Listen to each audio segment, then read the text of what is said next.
Herran armoa ja rauhaa kaikille. Ja minä uskon, että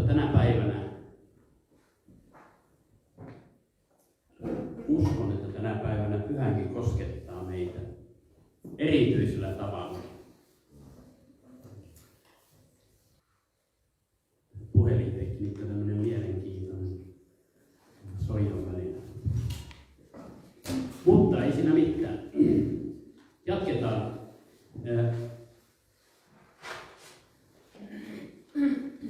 Mä luen muutaman raamatun paikan tuossa ja Pyhä Henki on puhunut monenlaisista erilaisista asioista, mutta tämä on ollut sun, mikä on sydämellä tämä Kristuksen sisäinen tunteminen.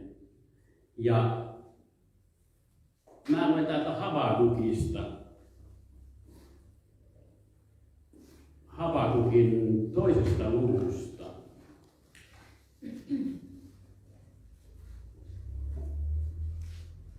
Mä pyydän, että Pyhä Henki antaa täältä sanan kautta viisautta ja ymmärrystä tähän hetkeen. Mitä hän haluaa puhua täältä.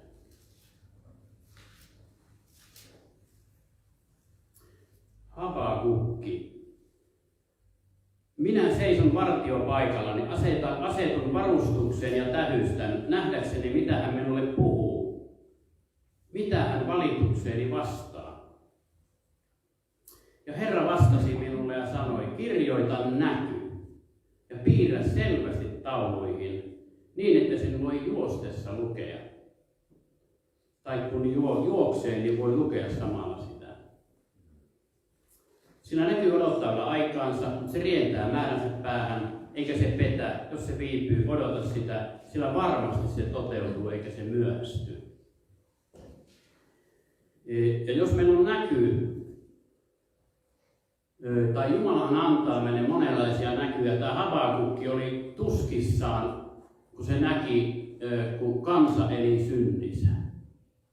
Se oli synnin orjuudessa niin syvällä siellä synnin maan, se jäi seisoo omalle vartiopaikalleen ja tähystämään, ja se vaan näki sitä syntiä siellä kansan seassa ja valitti Jumala, että mitä tämän tiimoilta tehdään.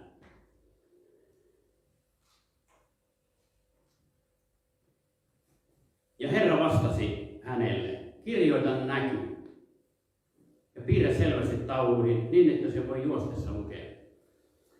Ja tämä sama näky pitäisi olla meilläkin näistä kadotukseen menevistä sieluista.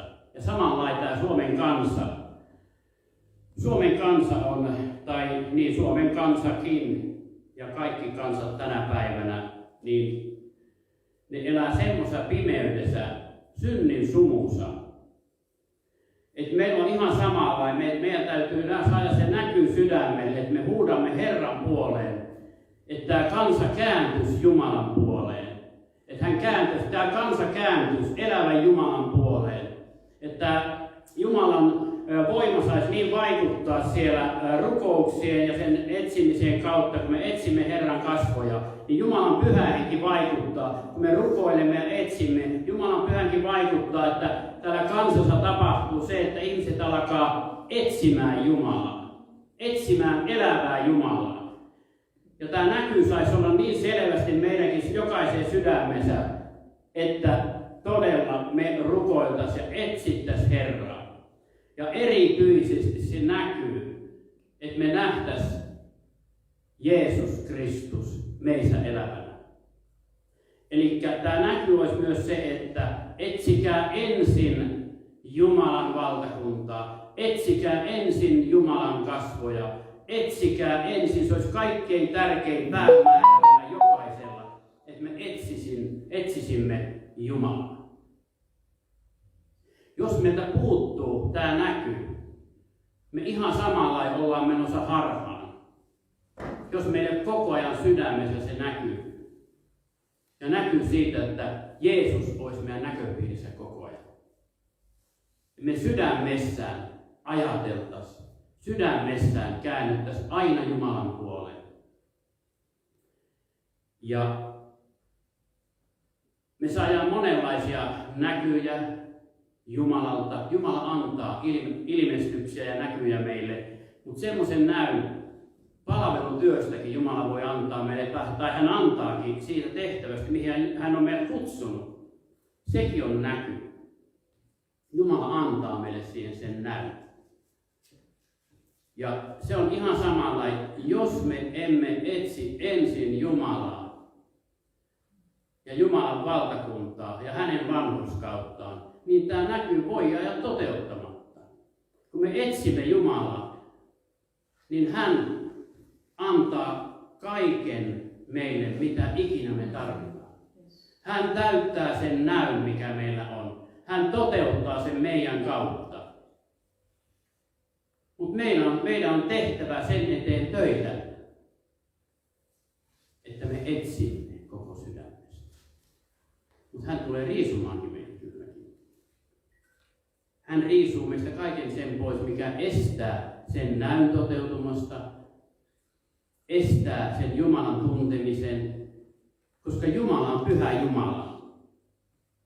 Ja hän on ihana siinä mielessä ihana, että hän antaa meille näkyjä ja suuntaa. Ja mikä se suunta on? Kristukseen. Et jos meillä ei ole sitä näkyä siitä Jeesuksen Kristuksen sydämen tietoisuudesta, siitä elämästä, minkä Jeesus antaa meille, niin meiltä puuttuu jotakin. Meiltä puuttuu aina jotakin,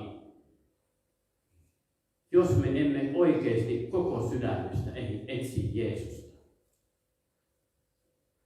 Koska hän täyttää kaikki meidän tarpeet, kaikki meidän toiveet, kaikki meidän unelmat, kaikki ne näyt, mitä Herra on laskenut sydämeen.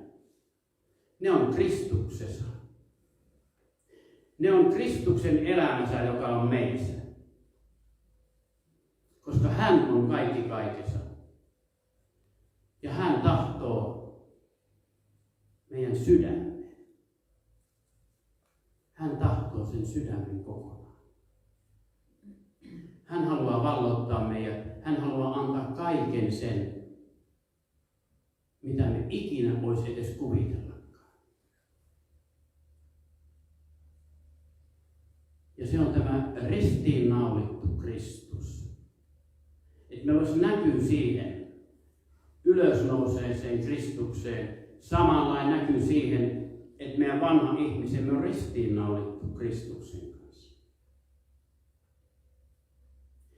Koska tämä on se ihanin sanoma, vaikka se voi tuntua vähän jopa pahaltakin, kun meitä aletaan riisumaan. Mutta se on kaikkein ihanin sanoma, mitä Jeesus Kristus on tehnyt, kun hän kuoli meidän puolestaan.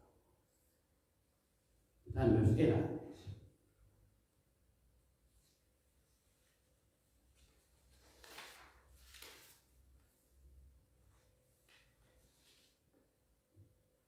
Mutta se rientää määränsä päähän eikä se petä. Sillä näky odottaa aikaansa. Kaikilla on määrä aikansa. Ja Jeesus on luvannut. Ja täällä sanassa sanotaan, Jumala on luvannut. Jos se viipyy, odottaa. Mä uskon, että meillä on jokaisella uskovalla on selkeä tai selkeytyy se tieto ja näky, mihin Jumala on meidät kutsunut. Koska hän ei koskaan kutsumistaan ja valitsemistaan, hän ei kadu. Ja joka ikinen, joka täällä istuu, ja joka ikinen, joka on siellä netin ääressä, Jumala on kutsunut sinut. Vaikka et ole vielä uskossakaan, niin Jumala on kutsunut sinut siltikin. Ja nyt hän kutsuu sua luokseen. Hän kutsuu siihen pelastukseen. Ja kun ajatellaan tätä näkyä, kun mennään tässä eteenpäin, niin katso sen kansan sielun kopea eikä ole suora, mutta vanhurskas on elävä uskostansa. Lutteri sai näyn, vanhurskas on elävä uskostansa. Siitä alkoi uskonpuhdistus. Se oli Lutherin näky. Ja meillä on jokaisella jonkunlainen näky. Jumala on piirtänyt meidän sydämen sen näyn. Ja mä uskon, että tänä päivänä Jumala haluaa nostaa sen näyn todella esille. Että jokainen oikeasti alkaisi kuuntelemaan Jumalan ääntä, mitä Jumala puhuu. Koska Jumala puhuu joka päivä. Mutta se, että kuunnellaanko me häntä, se on eri asia. Ja kuullaanko me hänen ääntä. Jumalan kuuleminen ja Jumalan etsiminen, se tarkoittaa myös sitä, että meidän täytyy hiljentyäkin joskus etsimään ja kuuntelemaan, mitä Jumala puhuu. Tämä maailman kiirit ja melskeet ja metelit ja nämä älylaitteet ynnä muut, mitkä ne on, niin ne voi viedä meidän aikaa niin paljon, että meidän aikaa etsiä Jumalaa.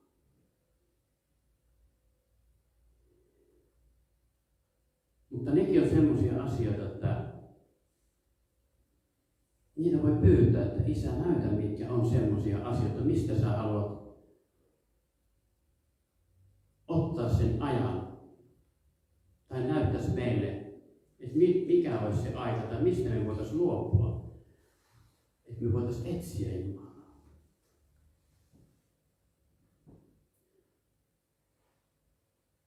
Jumala on salattu Jumala niin kauan, kun meillä on este Jumalan ja ihmisen välissä. Jumala haluaa ilmestyä jokaiselle. Jumala haluaa puhua jokaiselle. Jumala haluaa uudistaa jokaista. Jumala Isä haluaa, että hän haluaisi kuulla. Ja hän haluaisi kuulla jokaisen lapsen äänen. Ei Nietzsche tule jostakin muurin takaa tai näin, koska hän haluaa murtaa ne muurit, jotka estää sen Jumalan äänen kuulemisen.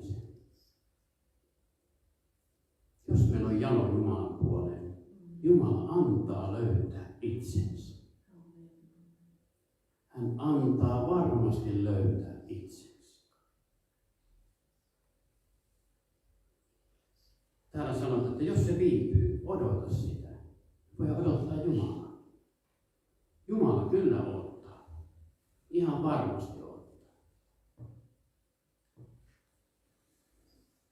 Tässä sanassa vielä sanotaan, että se toteutuu eikä se myöhästy. Jumala ei koskaan myöhästy. Hän tietää meidän jokaisen. Hän tietää meidän kivut ja hän tietää meidän sairaudet, hän tietää meidän ongelmat, hän tietää kaikki mitä meissä on. Siksipä Jeesus menikin ristille ja hän kantoi kaikki sairaudet ja synnit sinne. Eli meidän syntisen luonnon sinne ristille. Sinne meni myös kaikki ne ongelmat ja probleemat. Älkää mistään murehtiko. Se murehtiminen lakkaa siinä vaiheessa, kun Kristus ottaa hallintovallan meistä. Annamme Jeesuksen Kristuksen istua sydämen valtaistuimeen. Silloin loppuu murheet. Etsitään ensin Jumalan valtakuntaa, hänen vanhurskaista tahtoaan ja hänen vanhurskauttaan, niin kaikki meille siinä ohessa annetaan. Ja mitä se tarkoittaa, kun meille kaikki annetaan? Me ei tarvitse ponnistella eikä yrittää jotain Jumalta, vaan antaa meille kaikki, mitä ikinä me tarvitaan. Se on Jumalan luonto. Hän on aivan fantastinen, ihana tuo meidän Isä. Kerta kaikkiaan. Mutta joskus se kestää pitemmän aikaa ennen kuin hänet löytää, mutta hän kyllä 100 varmasti, hän antaa löytää itsensä. Ja hän ei petä. Jumala ei muutu, mutta me muututaan. Joskus hitaasti ja joskus vähän joutuisammastikin välillä. Mutta kaikkein tärkein on se, että me opetellaan antautumaan ja luovuttamaan. Luopumaan kaikesta. Ja se kaikki luopuminen tarkoittaa sitä, että me sydämessään luovutaan asioista. Me välttämättä tarvitse kaikista niin kuin isästä ja äidistä täällä maailmassa luopua, mutta se voi olla monesti jotkut asiat meillä esteenä siihen Jumalan tuntemiseen. Eli monet epäjumalat esimerkiksi. Epäjumalia voi olla monenlaisia. Puolisokin voi olla epäjumala. Jos palvoo puolisoa enemmän kuin Jumalaa, niin se voi muodostua epäjumalaksi. Mutta Jumalan rakkaus, hän ei pakota meitä mihinkään. Hän rauhallisesti odottaa meitä. Hän odottaa sitä aikaa, milloin me ollaan valmiita kääntymään hänen puoleensa. Jumalalla ei ole kiire. Mutta mitä äkempää me käännymme, sen ihanampi elämä meillä on Kristuksessa.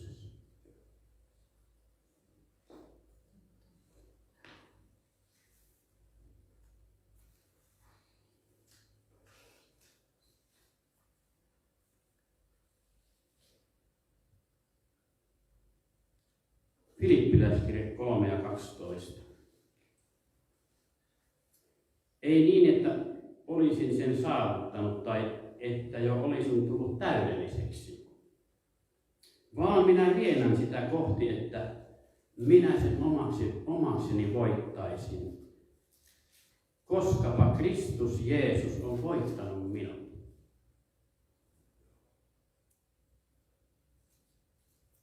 Veljet, minä en vielä katso sitä voittaneen, mutta yhden minä teen. Unhoittaen sen, mikä on takana, ja kurouttautuen sitä kohti, mikä on edessäpäin.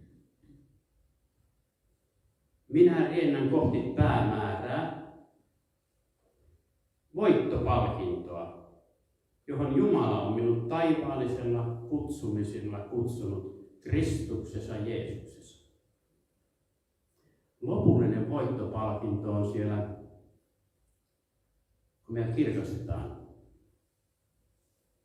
perillä. Mutta täällä ajassa tämä päämäärä, voittopalkinto, on se, että me löydämme Kristuksen. Että me löydämme Kristuksen sisäisen tuntemisen. Se tarkoittaa samaa se Kristuksen sisäinen tunteminen, kun me etsimme sitä Jumalan valtakuntaa. Tämä voi tuntua hassulta, kun silloin kun me tullaan uskoon, niin otetaan Jeesus vastaan. Siinä se kasvu lähtee sinne Jumalan valtakunnan elämään. Mutta me ei olla vielä sisällä siinä vaiheessa. Meillä on niin paljon asioita, mitä täytyy riisua meistä. Jumala tietää kaiken, mistä hän meitä riisuu.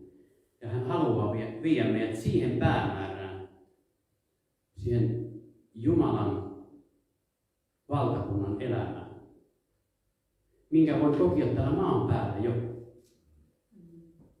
Sen valtavan vapauden Kristuksessa voi kokea täällä maan päällä jo, koska me elämme taivaallisissa jo. Se ei ole joskus sitten, mutta se on nyt jo täällä. Ajatelkaa, mikä valtava vapaus. Jos joku tänä päivänä uskaltaa lähteä etsimään oikeasti Jeesus, oikeasti sitä Jumalan valtakunnan elämää, mä voin sanoa, että tulee yllättymään. Yllättymään ihmeellisellä tavalla. Silloin kun me kadotamme elämämme, me siinä vaiheessa me löydämme elämää. Niin kauan kuin me pidetään kiinni omasta elämästä, niin Kristus ei voi hallita meidän elämässä.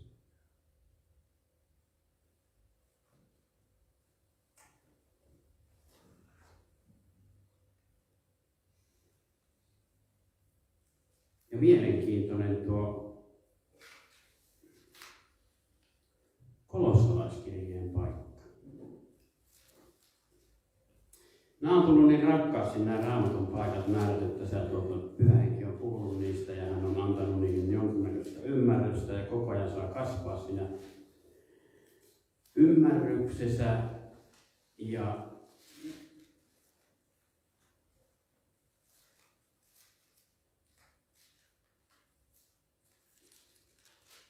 kolossalaiskirje 1.27. Joille Jumala tahtoi tehdä tiettäväksi, kuinka suuri pakanain keskuudessa on tämä salaisuuden kirkkaus. Kristus teissä kirkkauden toivo. Ja tämä salaisuus, tämä on niin kauan salaisuus, kun Pyhä Henki antaa siihen ilmestyksen tai ymmärryksen.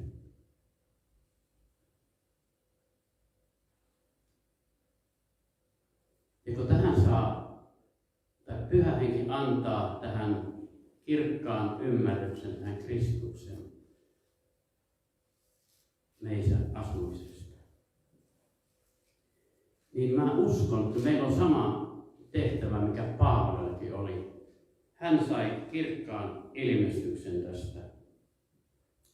Tässä seuraavassa jakeessa on näin, että ja häntä me julistamme.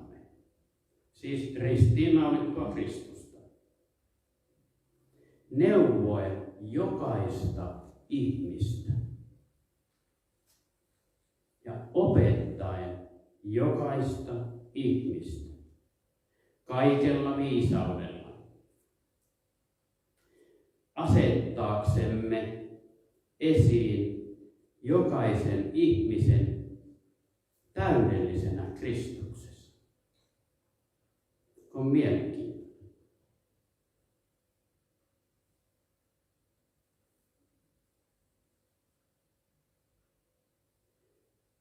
Asettaaksemme esiin jokaisen ihmisen täydellisenä Kristuksessa. Sillä tavalla, mitä Kristus voi olla meissä täydellisenä. Se ei ole se lopullinen täydellisyys, niin kuin Paavali sanoi, että en vielä katso sitä voittaneeni. Koska se lopullinen täydellisyys Kristuksessa ja Jumalassa Isässä on se, kun meidät viedään kirkkauteen. Tällä ajassa meitä kirkastetaan, koska Raamattu sanoo, että vanhurskasten polku kirkastuu kirkastumistaan sydänpäivään saakka. Ja mä uskon, että tuo sydänpäivä on tuo Herran päivä, joka on tässä lähellä.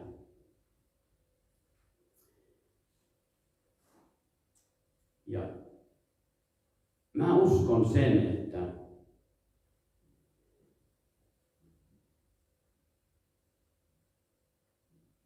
kun paljon on rukoiltu sitä, että Herra vuodattaisi henkensä kaiken lihan ylle. Ja se tulee tapahtumaan ennen Jeesuksen toista tulemusta. Pyhä Henki vuodatetaan kaiken lihan ylle. Mutta se myös tarkoittaa sitä, että puhutaan tästä antautumisesta ja Jumalan etsimisestä. Jumala riisuu kansan syntitottumuksista, koska hän odottaa, että hän saisi puhtaan, tahrattoman morsiamme ottaa Karitsan häihin. Karitsan häät on tulossa. Ja Ja me uskotaan tätä aikaa, mitä nyt eletään. Koska pahuus lisääntyy, mutta samoin uskovien keskuudessa kirkkaus lisääntyy. Mitä enemmän kirkkaus lisääntyy uskovien keskuudessa, niin Kristuksen ruumis, koko ruumis täällä maan päällä kirkastuu. Aina kun yksi tulee uskoon, niin aina Kristuksen ruumis kirkastuu täällä maan päällä. Jokainen sielu on tärkeä ja se vaikuttaa Kristuksen ruumiiseen niin tosiaankin, että aina kirkastuu enemmän ja enemmän.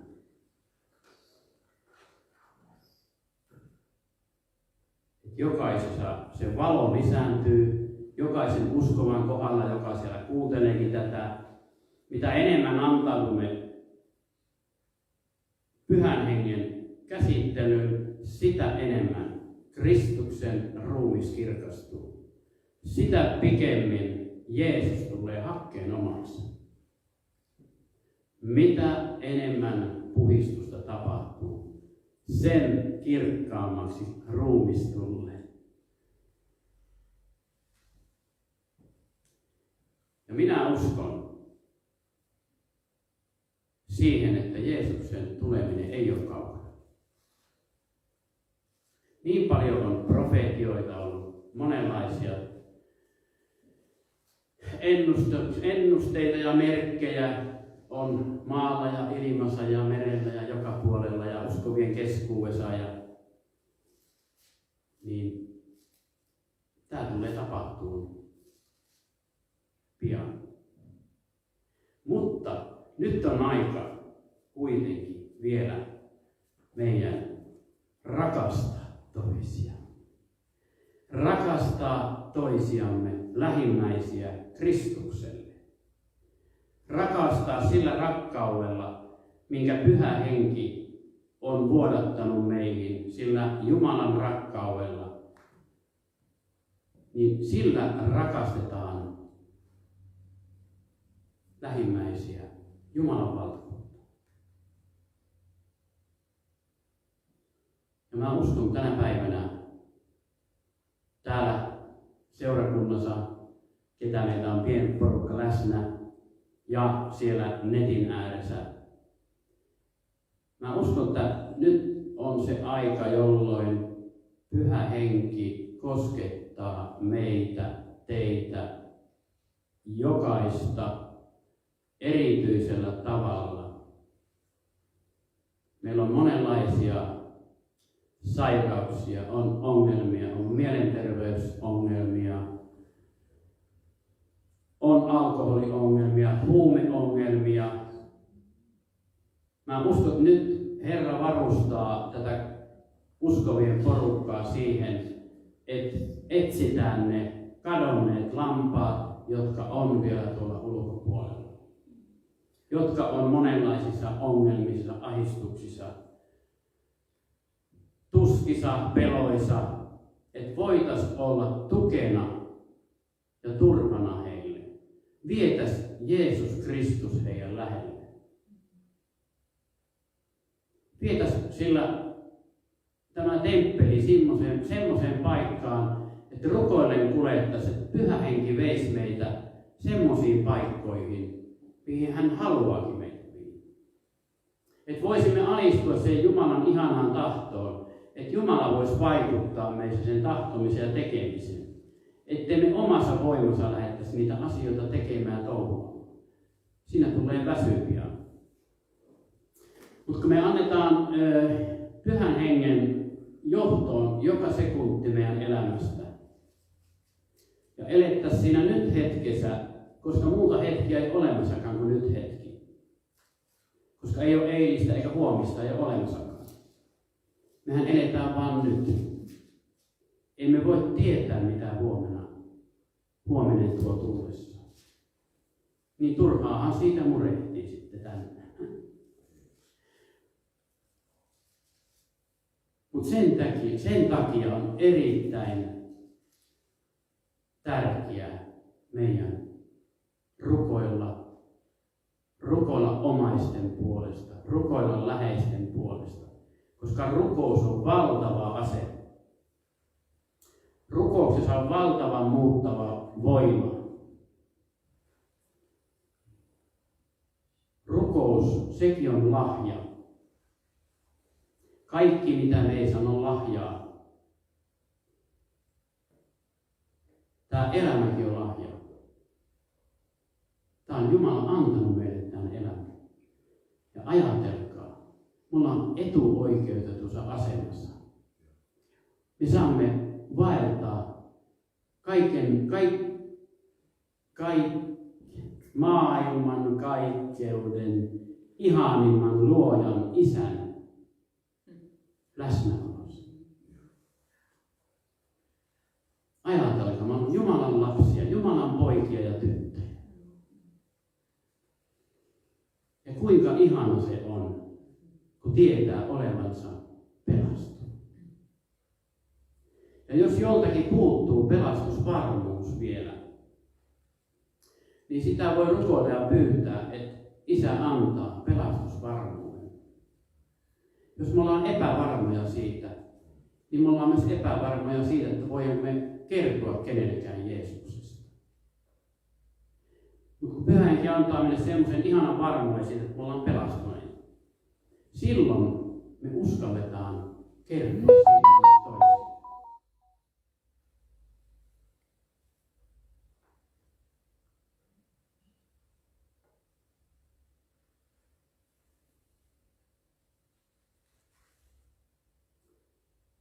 Ja kun Pyhä Henki koskettaa tänä päivänä sairauksia,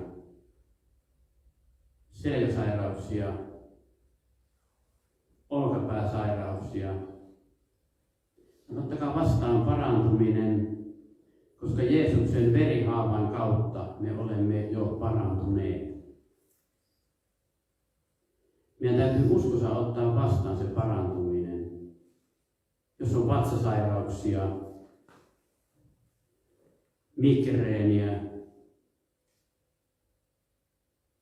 suolistosairauksia, mitä ikinä, minkä koet, että haluat siihen parantumista, niin Pyhä Henki koskettaa sinua. Koska Jumala haluaa parantaa meidät, eheyttää meidät, myös mielen alueen ongelmat.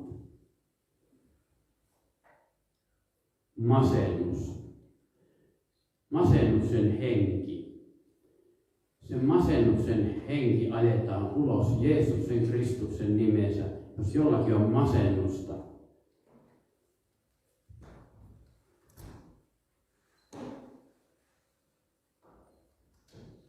Kiitos Isä rakas. Kiitos Isä rakas, että sä kosketat Pyhän Hengen kautta. Uudistaen, parantaen, eheyttäen, vapauttaen. Erityisesti Isän rakkaus on se, joka kantaa. Isän rakkaus. Isä ottaa syliinkin meitä välillä aina. Hän puristaa. Se voi tuntea, kun Isä oikein halaa meitä ja hoitaa meitä.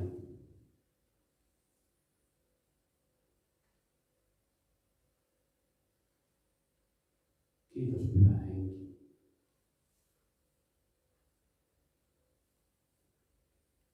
Kiitos Isä sun suuresta armosta ja rakkaudesta. Kiitos, että sä vaikutat tämän sanan kautta, mitä tänä päivänä annoit julistaa ja mitä halusit puhua.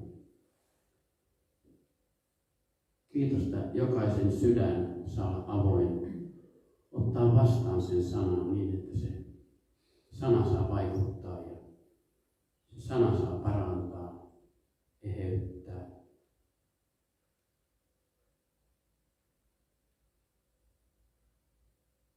Mä uskon, että jotakin tapahtuu tänä päivänä. Se tulee tapahtumaan lähipäivinä.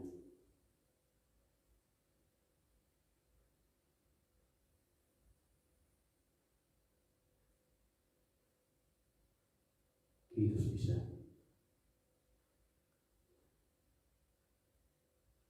Voiko ylistäjät tulla?